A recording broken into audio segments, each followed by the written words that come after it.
Hey everyone, welcome back to another video. So it's deadline day. We did a team selection video yesterday, so if you've not watched that, go back and watch that and see what my side's looking like and why I picked the players that I've picked. In today's video, I've got a few deadline decisions that I've got to pick from. We've got the manager press conference today, so hopefully we'll get some information that helps me pick the last players in my side. I've got a few 50-50 decisions to make, and hopefully you guys can help me in the comment section which ones I should pick. I've also handpicked the best captains for this week, so stick around to see them. I've still got that target to try and get 200 subscribers before deadline today. I'm so close to it. I think I'm 15 away from it, so if you're watching this, hit subscribe and help me get to that milestone. And the target for this video is to get 20 likes, so if you do enjoy this video, hit the like. Anyway, I'm waffling on, let's just jump into it.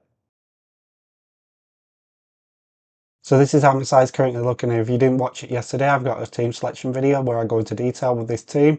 But yeah, I'm just going to go over the side that I've got and show you what I'm thinking just ahead of deadline today. Press conferences are today and this could change a few of my decisions. Rodgers is the one that I'm keeping an eye on because if he doesn't fit, then I'm probably going to change him and get somebody else. But I do really want Rodgers if he is fit. But looking ahead to the deadline today and the press conferences this morning and afternoon, I'm just going to see what happens with some of our players. If we get an update on Rodgers, if he's fit, then I'll probably keep him. The other players, Dewsbury Hall, I'm not too sure if I'm going to keep him. Then there's Milenkovic, I'm not too sure if I want to keep him or downgrade him back down to Williams, so then I've got a bit more funds to upgrade Dewsbury Hall or Rodgers. We will see. Them are the three that I'm thinking maybe sell, but other than that, everybody else I'm thinking I'm going to keep, unless we get some injury news and one of them's not fit, and then I'll obviously sell them, because I don't think we should go into a season really with injured players when you've got all the transfers that you can do. So my team value is 100 million, I've got nothing in the bank. So these are the captaincy rankings that I've got in my side. So Salah's my number one captain for my side, and then it's Palmer then Pedro. If you've got Haaland, then I'll probably put him just above Palmer, so it'd be Salah then Haaland. But if you've got both of them, I'll still pick Salah ahead of Haaland as captain. But yeah, in my side,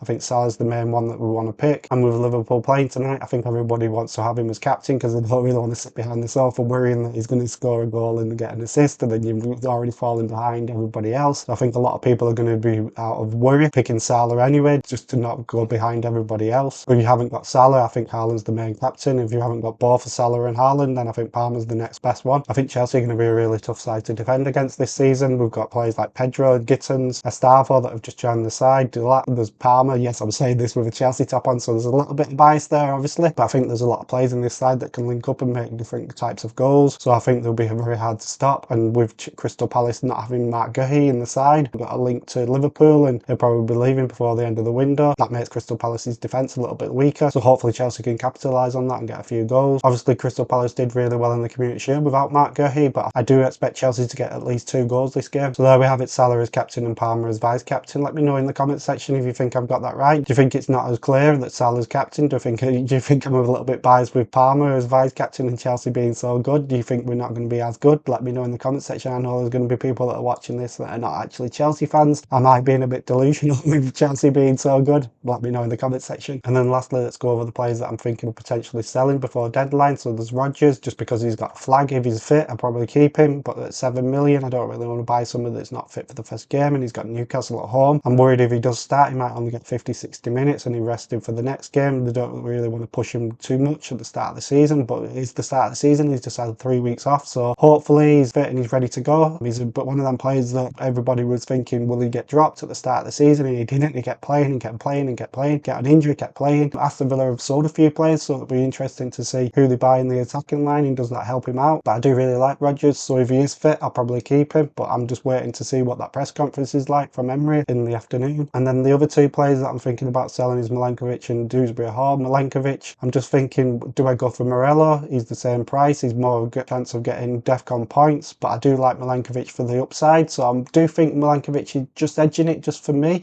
But there's also Williams. I'm thinking to myself, if Nottingham Forest do buy a defender, they're not going to just throw him right into the side, are they, at left back? So I think Williams is more assured of getting minutes at least for the first 3 or 4 game weeks. And if I get Williams for the first 3 or 4 game weeks and I'm saving myself 0.5 million, I can upgrade Dewsbury Hall. Maybe that's a better option, and then I can actually buy somebody for Williams. Maybe I go down to a 4.0 defender or a 5 defender. Maybe Nottingham Forest aren't as good in defence and we all think we don't really want to buy them.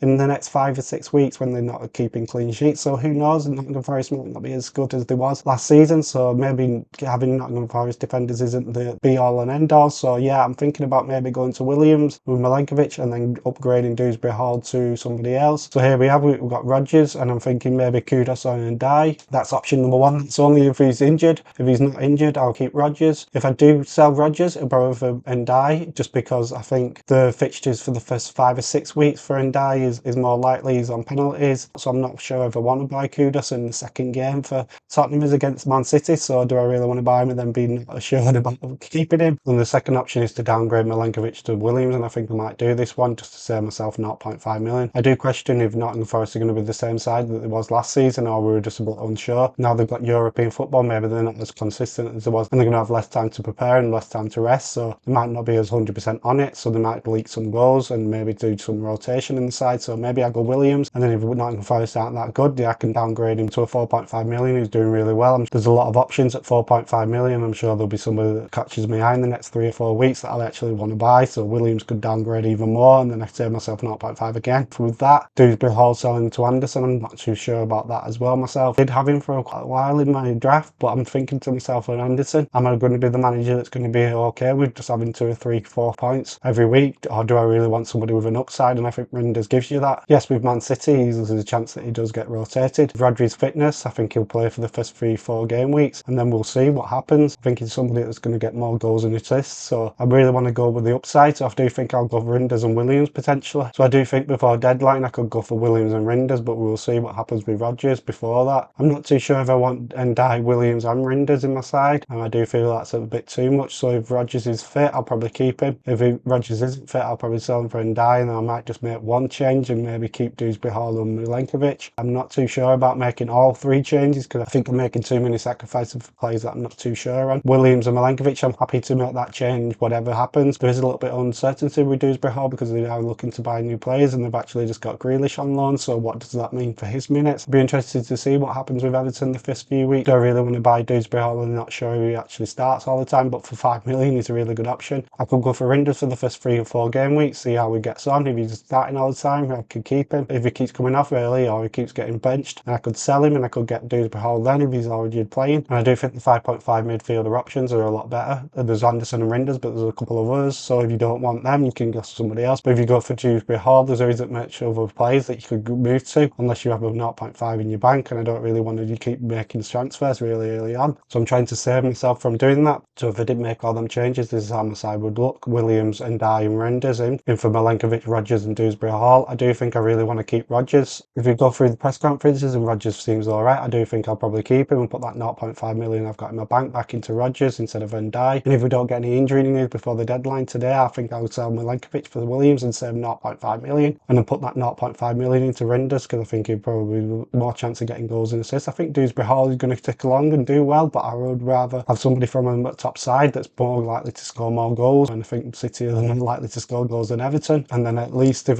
Dewsbury Hall is doing really well and Rinders isn't doing that well, I can downgrade. I'd rather downgrade and save money than need to upgrade and not have the money, so I think that's the better option for that way. And I do think with Williams he'll probably start a lot of the time, and I don't think he's going to just drop out the side just because they're buying a new left back. I think it's more for options. When you look at the top sides from Liverpool, Arsenal, Man City, Chelsea for example, they've all got options in many positions, and we still buy the players like Palmer, Pedro, Salah, Bruno Fernandes. Like all these players, we buy them even though they've got options. So I think with Williams and Nottingham Forest, yes, they might buy a new left back, but I think Williams is still going to play a lot of the time, so I think I'm being a bit silly just selling him just because they've been linked to a new left back. I think he's the main choice left back. They're just buying players to bolster the squad because they're in Europe and they need players just to rotate. There's a lot of good 5 million defenders and there's a lot of good 4.5 million defenders. There's players that could easily be downgraded from Williams if they don't feel like he's worth the 5 million. There's going to be a lot of 4.5 million defenders that could do really well. So there we have it for my deadline decisions. Obviously there's a few things that are running around in my head and I've not completely nailed it down.